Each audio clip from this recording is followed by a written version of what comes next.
Thank you for your curiosity. With us today is a special guest all the way from Hawaii, the number 5 ranked flyweight in Utah currently, actually ranked officially. Maika Samson is in the goddamn room, brother. Thank you so much for being with us. What's up, guys? How you guys doing? Good, brother. Doing good, man. It looks beautiful over there. Yeah, Nice and sunny over there. it's nice. Nice today. It's a Wow, nice day. gorgeous, man. Those beaches are beautiful. All right, Micah, let's go from the very beginning. I always start this pod with this question, but in order to understand the present and catch a glimpse into the future, we kind of want to go back and see what the past was like. So, what were you like as a kid? I was a respectful kid, and then as you get older, kind of think you know it all. But yeah, fighting saved me. If it wasn't for fighting, I don't think I'd be as successful as I am today. Wonderful, man. And what can you tell me about your martial arts journey? Like, what either what discipline did you start with, or where did you actually begin? Like, what was that catalyst into the martial arts world? So I actually grew up boxing since I was 8 years old. I started boxing, started competing, and then going through like my teenage years, like 15, 16, I started kickboxing. And then in high school, I wrestled. I wrestled a couple years in high school. But it was pretty much after high school, I decided to turn pro at MMA. Wonderful, wonderful. So, at what point did you start the actual mixed martial arts journey? Because you said you had wrestled, you went from boxing to kickboxing into wrestling. Great base, solid base. But when's that moment that you were like, you know what, that mixed martial arts stuff is starting to look real appealing to me? So I was actually kickboxing at the time. Um, Nainoa Dong and his dad was my coach in the kickboxing scene. And Nainoa was fighting MMA at the time. I was still kickboxing, but I just was a part of his journey. I went to every fight he went to. I traveled with him. He took me to Henry Hoof. I don't know if you're familiar with Henry Hoof. He trains guys like top caliber guys. A lot of them, they're called Kill Cliff now. I went with him. He took me on that trip. I got to train with those kind of guys. And just being around the atmosphere, I was like, wow, this is pretty cool. And what people don't know is I went straight to the pros. I didn't even do amateur MMA. I went straight pro. And my coach, he told me, you know, this is something you sacrifice. You sacrifice a lot for the sport. Why don't we get paid doing it? And in the beginning, some people doubted me because they said I didn't have the experience. And it showed in a couple of my fights. But looking now, I think that's amazing. But what you said that you're going with Nainoa Dung and his dad, who are your coaches and your team. You guys went to Killcliff with under the tutelage of the great Henry Hoof, who yeah, comes to our gym actually a lot and is one of the masterminds behind a lot of what we're doing in our gym. yeah. My coach, Eugene, the genius McDonald, he's currently down there. Actually, he was down there like a few weeks ago, just training and soaking up the knowledge and saying how amazing that environment is. But what's the aha moment for you? Like, what did you look at mixed martial arts and go, I can do that? As a matter of fact, let me do that right now. Because you went straight into the pros. And for those who don't know, usually you go through like 5 amateur fights just to kind of get an idea of what, is this for me? Is this really what I go through? You jumped right into the deepest end with all the sharks and said, let's go. Let's do this. Let's see how this goes for you. But what was that moment? Like, how did you pick up the idea to go, I can do this kickboxing. I do boxing well. I can wrestle. Let's go do MMA, bro. Like, let's do a fight. Why not? And like your coach said, you decided, I'm going to make the sacrifice, but I'm going to get paid doing it. But what was the actual aha moment? Did you see something, or was there something that was said that you were like, I could do that shit? Main training partner, my coach, Nainoa, he was doing it. And he was doing it with just a few guys, me and a couple other boys. And he fought in Bellator. And we're just a small group. And I was watching him do it. And that's when his dad told me, you know, you do the same thing he does. You sacrifice the same as much as he does. You can do it. We train hard. We know what we're getting ourselves into. I'm still training hard because I still didn't make it yet. I'm still getting better. I'm still learning. I have a lot to learn. But we're off to a good start. I'm finally finding myself. That's wonderful, man. I'm happy to hear that. I did see that you did have the boxing experience. You actually do have a reel of yourself boxing, and I mean, going in, just amazing stuff. But there's this constant shift between fans of MMA and boxing, and I wanted to know for you, can you talk about the similarities in competing in both, and maybe the differences when you compete in both? Is there like a certain feeling to it? Well, for me, boxing, I was boxing when I was a kid, so it's a little different compared to now. So I can't really compare boxing to MMA because when I was a kid, it's different from now. You're fighting grown men. So I really can't compare two together, unfortunately. But I see what you mean. There is a difference. competition, especially with the crowds and stuff. It's different for sure. Absolutely, man. And I did want to know, when you start fighting, now that you've been a pro for a little while and you've got that process down, do you have a pre-fight ritual? And what exactly can you tell us about that pre-fight ritual, like the preparation before the preparation, if you will? Well, for me and my team, I know some guys, they train only when they have a fight camp. We train every single day, Monday through Friday. So we're always ready.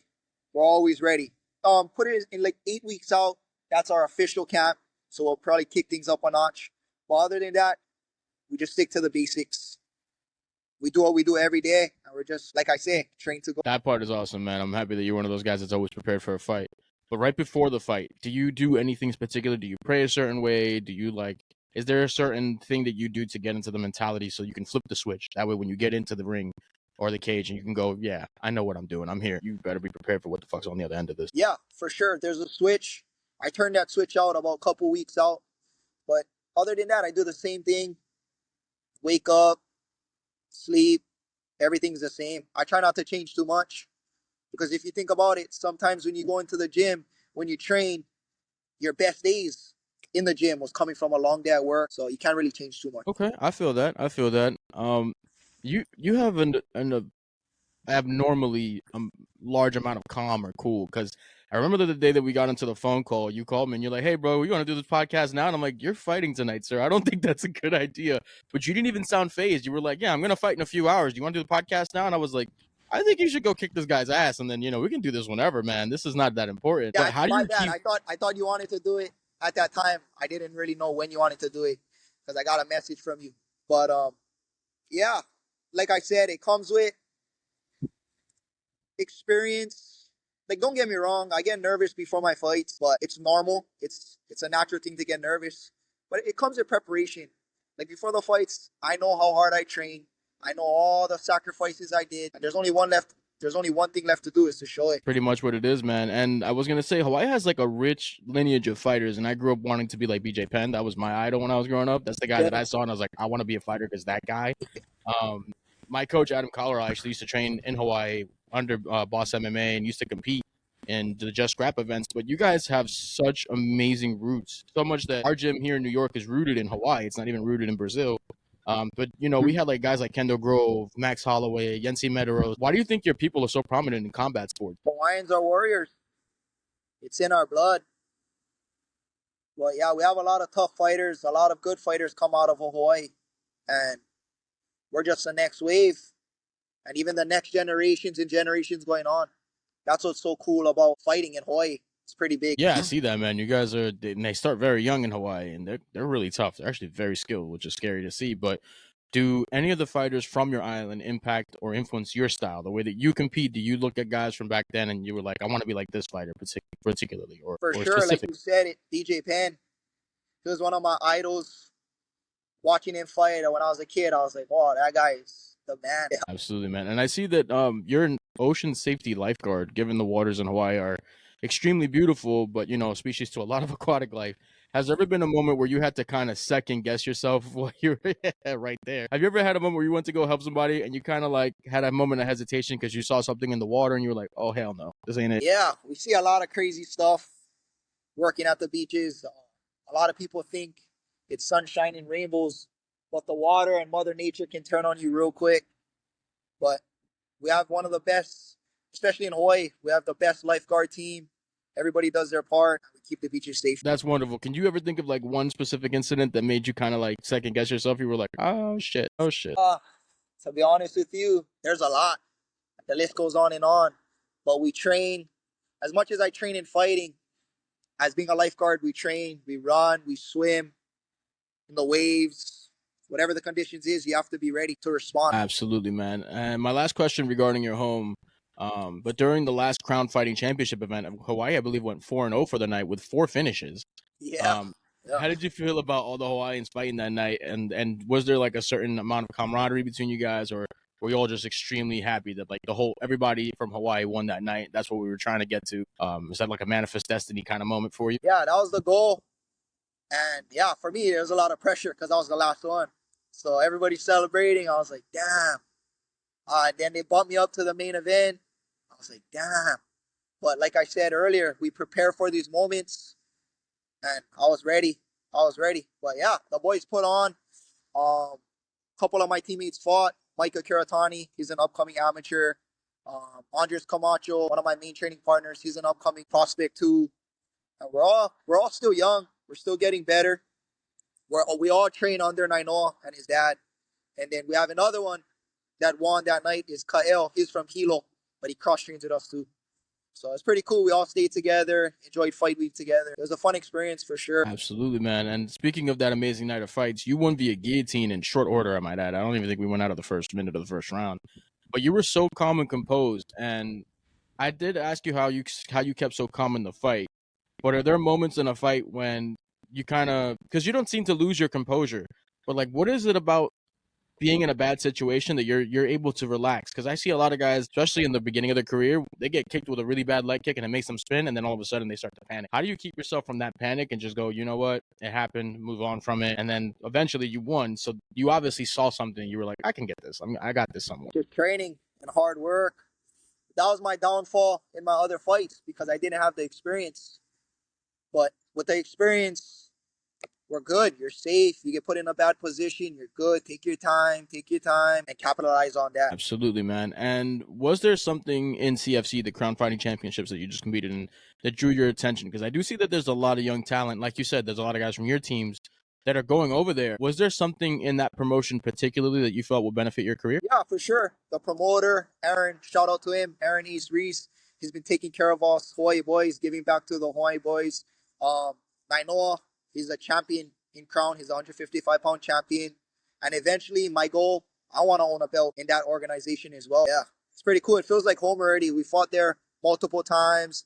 The Utah crowd comes out supporting us, even though we're not from there. We have a lot of Hawaiians in Las Vegas and in Utah, so it's pretty cool. That's absolutely amazing, man. And especially to have the home crowd still be on your side, especially if it comes from the same culture and the heritage. It definitely bleeds into that moment. It makes it much better for you, I would imagine. Yeah, for sure. It's pretty cool. Yeah, man. And so with the rise in talent and the pool of flyweights that's going up, being in a division that's more stacked than ever before, how do you feel about the recent uptick in flyweight fighters and champions through like the Mighty Mouse era and now into the Pantoja era? Because we're seeing so many active flyweights, but the level of finishes, the level of competition, it just seems to be going up steadily, which we didn't think was going to happen since the Mighty Mouse era. But how do you see that when you're looking at the landscape? Game is just developing, man. Everybody's getting better. Everybody's getting good. Back then, people are doing things we've never seen before. So that's the thing that keeps it interesting, especially in my weight class. I know 55, there's hammers, 45, there's hammers. But yeah, my division, those guys are all good. Everybody's good. So we just got to keep getting better, leveling up, and we'll see where it takes us. When my time will come.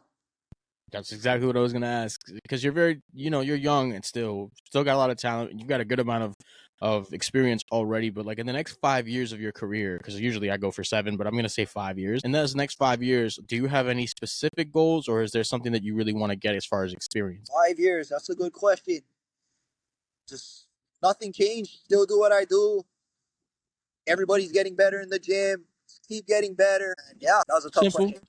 Simple and clean, but you thought it through. I appreciate that. Yeah. What I wanted to really ask you too, as the fighter Maika Samson and as the businessman Maika Samson, because the fighting game is a business itself. Yes. Is there anything in your particular brand that you want to highlight? Is there something about the Maika Samson brand that you want it to be?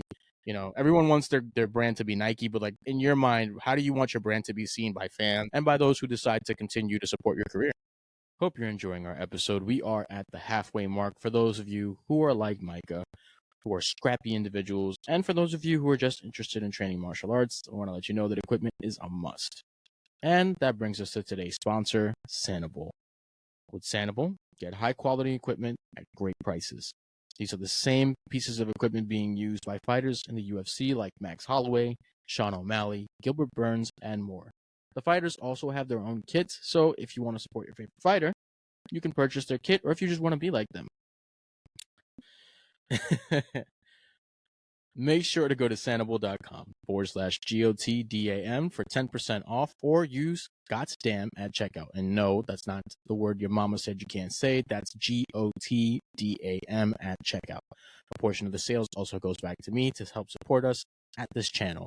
Don't forget that everything that you do helps us grow and become bigger and better. And now, back to our podcast. Coach always told us, everybody wants a belt. Everybody wants to win a world title. Everybody wants to be undefeated. To be honest with me, I just want to be known when I'm done with this that I always came to fight, no matter what. Win, lose, draw, I'm just going to be in your face the whole time. And it ties to what we says, train to go. Just go. But eventually, all those things, don't get me wrong, would be cool. Of course, I want to be a world champion. But I want to be known that no matter what, Maika's going to fight. Similar with BJ Penn. And till this day, everyone knows BJ Penn is that. He's always coming. Yeah. We're actually hoping that BJ comes up to our gym because my coach haven't been one of his students in the past. We'd love to have him over eventually, hopefully. You never know. Right. But BJ was that guy. He did fight anybody, anytime. He wasn't afraid of the weight classes. I mean, I think he went up to like as far as light heavyweight.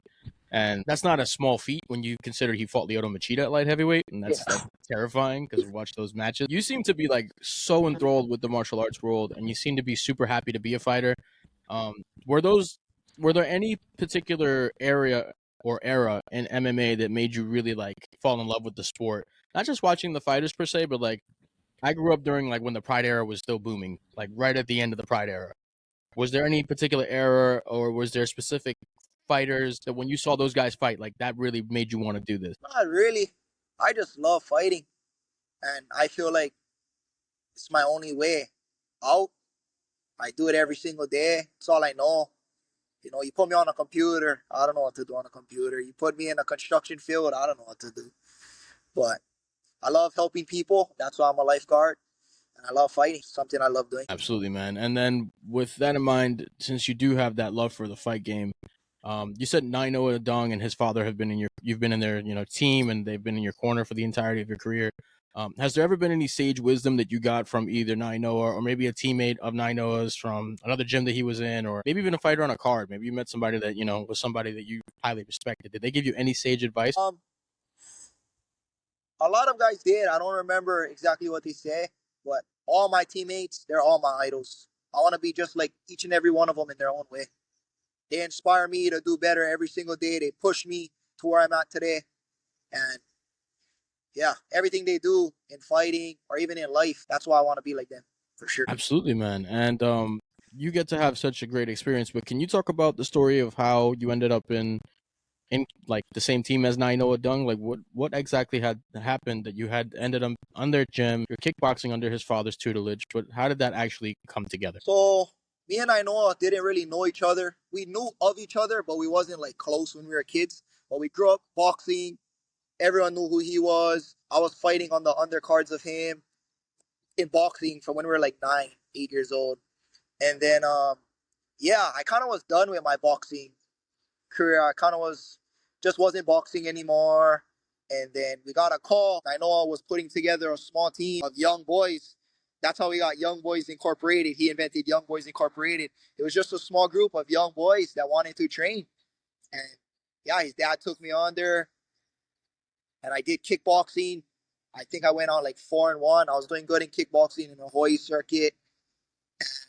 Yeah, that's when we made the transition into... Yeah, man, that sounds amazing. And I do see that even though you do have an extensive kickboxing record, I believe all of your wins have been by submission at like 100% finishing rate at some degree. I'm like, man, this guy's a kickboxer. He's been putting people in chokes and guillotines for a while now. So obviously you have the understanding of, combat sport as a whole. You do definitely have a striking background. You've got a good amount of wrestling, but what is it about submissions that you're just able to find them? Or like, is this something that you work extremely hard on specifically for grappling in MMA? It's crazy. To be honest with you, if I could be honest, I fell in love with grappling just as much as I fell in love with striking. And, in the beginning, I was like, I'm a striker. Like, and my team would tell me, your ground is just as better than your striking, So, we're still getting better. At the same time, in the beginning, I lost by submissions. And I was like, I still didn't understand yet. I still didn't understand. But now I'm understanding. And yeah, wherever the fight goes, we battle. It's on the feet, it's on the ground. I'll be prepared for anything.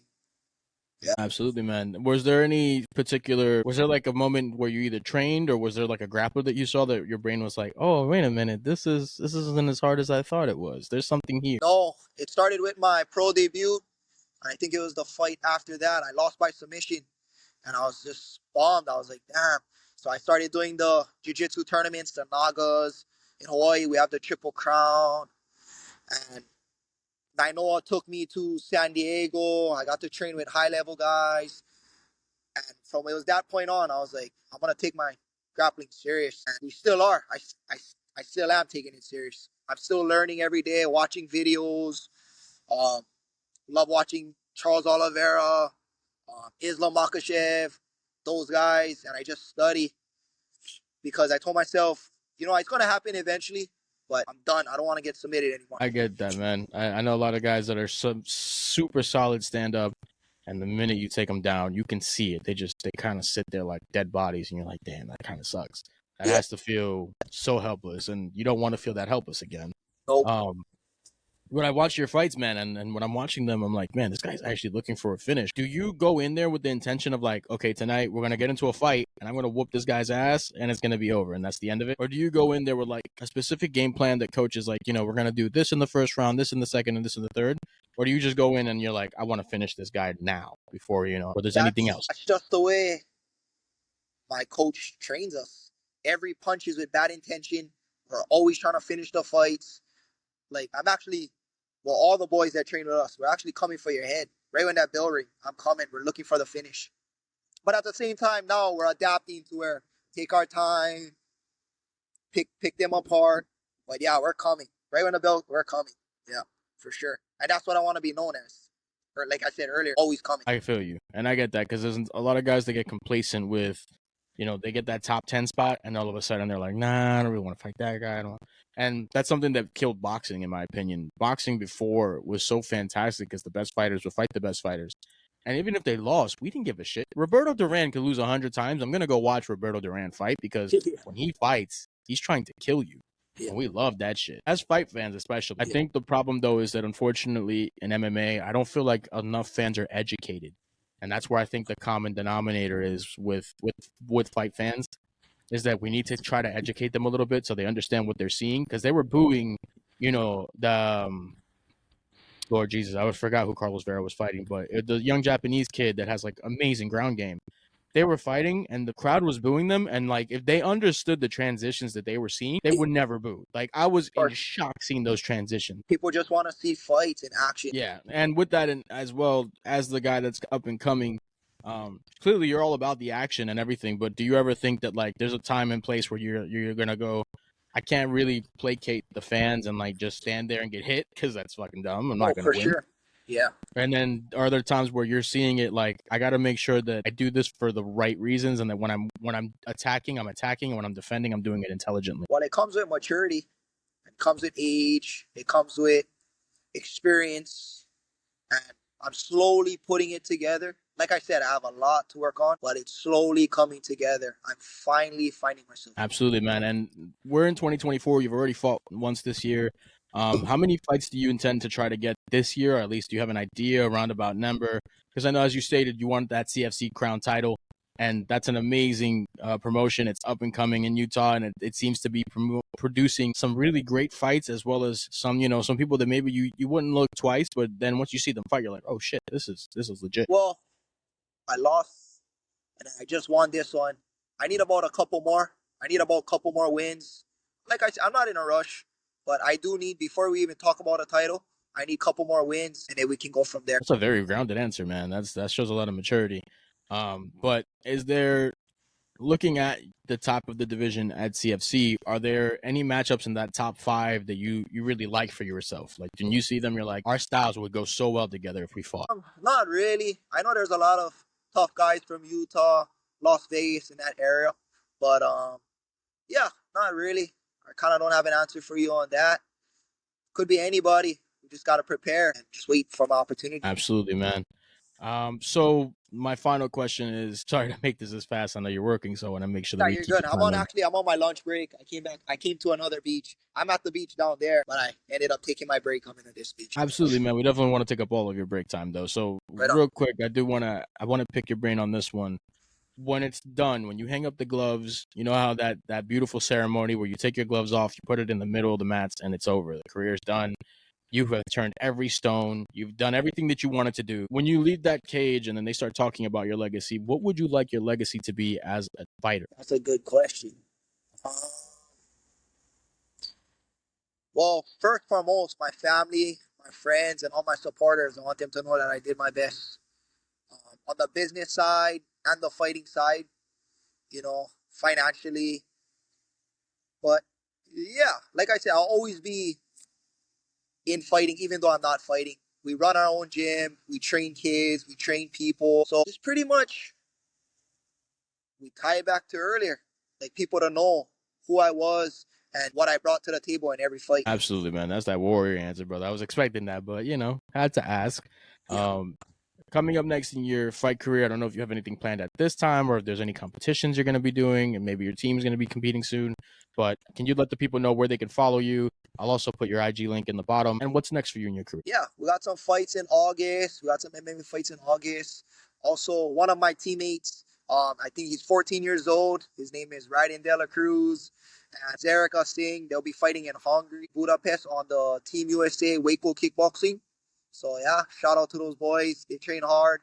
Shout out to my team. A couple of the boys that train with us on the amateur scene will be fighting. For me, I'm in no rush. I might get on that card. We'll see. I might go up to Hungary. But yeah, shout out to my Instagram. Give me a follow. Maika Samson 1.